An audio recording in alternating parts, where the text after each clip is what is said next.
I've been living life right like I could just die any minute. Going for a ride down the side, PCH country limit. பாதை முடிந்த பிறகும் இந்த உலகில் பயணம் முடிவதில்லை. முத்துக்குமாரின் வரிகள். இந்த பதிவை பார்த்து கொண்டிருக்கும் அனைவருக்கும் வணக்கம். நான் உங்கள் பயணங்களின் காதலன். இன்னைக்கான வீடியோல நம்ம எங்க வந்திருக்கோம்னு பாத்தீங்கன்னா, சேலம் மாவட்டத்துல இருக்க முத்துமலை அப்படிங்கிற ஒரு ஊர்ல இருக்க ஒரு முருகன் கோவிலுக்கு தான் வந்திருக்கோம். பெரிய முருகன் சிலை அப்படின்னாலே நம்ம எல்லாருக்கும் தெரிஞ்ச ஒரே விஷயம் மலேசியால இருக்க இந்த முருகன் சிலை தான். ஆனா இதை விட உயரமா இப்போ நம்ம தமிழ்நாட்டுல ஒரு முருகன் சிலை இருக்கு. அதுதான் இந்த முத்துமலையில இருக்க முருகன் சிலை. இந்த சிலையோட உயரம் 146 அடி. சேலத்துல இருந்து ஒரு 40 கிலோமீட்டர் தூரத்துல இந்த கோவில் அமைஞ்சிருக்கு. வாங்க அப்படியே இந்த பெரிய முருகன் சிலை எப்படி இருக்கு, இந்த கோவிலை சுத்தி என்னெல்லாம் இருக்கு அப்படிங்கறத பார்க்கலாம். இந்த கோவில் மெயின் ரோட்ல இருந்து ஒரு 1/2 கிலோமீட்டர் உள்ள அமைஞ்சிருக்கு. பின்னாடி சின்னதா ஒரு மலை இருக்கு. அந்த மலைக்கு முன்னாடி இந்த பெரிய முருகன் சிலை அமைஞ்சிருக்கு. பார்க்கவே அவ்வளோ ஒரு பிரம்மாண்டமாகவும் அழகாவும் இருக்கு. இந்த கோவில் கட்டினப்பயே நான் வரணும்னு நினைச்சேன், பட் என்னால் வர முடியல. இப்போ இந்த கோவிலுக்கு வந்திருக்கேன். பார்க்க அவ்வளோ நல்லா இருக்கு.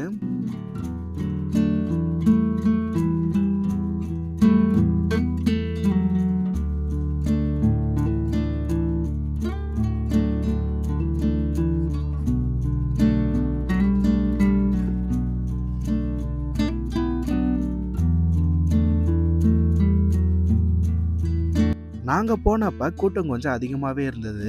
ஏன் அப்படின்னா, மேல்மருவத்தூருக்கும் சபரிமலைக்கும் போயிட்டு வர எல்லாரும் இங்கேயும் வந்து பார்த்துட்டு முருகனை வழிபட்டுட்டு போறாங்க.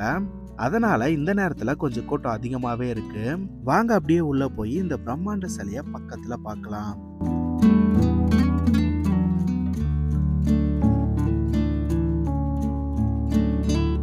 இந்த சிலைக்கு பின்னாடி சின்னதா ஒரு மலை இருக்கு. இந்த மலைக்கு மேல சின்னதா ஒரு கோயிலும் இருக்கு. ஸோ வாங்க அப்படியே போய் இந்த மலைக்கு மேல இருக்க அந்த கோவிலையும் பார்த்துட்டு வரலாம்.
கோவிலை பார்த்து வழிபட்ட அப்புறம் நேரா நாங்க இறங்க ஆரம்பிச்சிட்டோம்.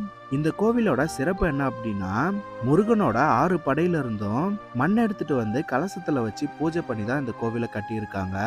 முருகனோட 6 படைக்கும் நம்மளால போக முடியாது. ஆனா இங்க வந்தோம் அப்படின்னா அது எல்லாத்தையும் ஒரே நேரத்துல வணங்கலாம். இங்க வரணும்னு நினைக்கிறவங்க இந்த பிளேஸோட லிங்கை டிஸ்கிரிப்ஷன்ல கொடுக்குறேன். அந்த லிங்கை பார்த்து வாங்க. இதோட இந்த வீடியோ முடியுது. இந்த வீடியோ எப்படி இருந்துச்சு, இந்த கோவில் எப்படி இருந்துச்சு, இதை பத்தினா உங்களோட கருத்து என்ன அப்படிங்கறத கமெண்ட் செக்ஷன்ல சொல்லுங்க. இன்னொரு வீடியோல உங்களை சந்திக்கிறேன். நன்றி, வணக்கம்.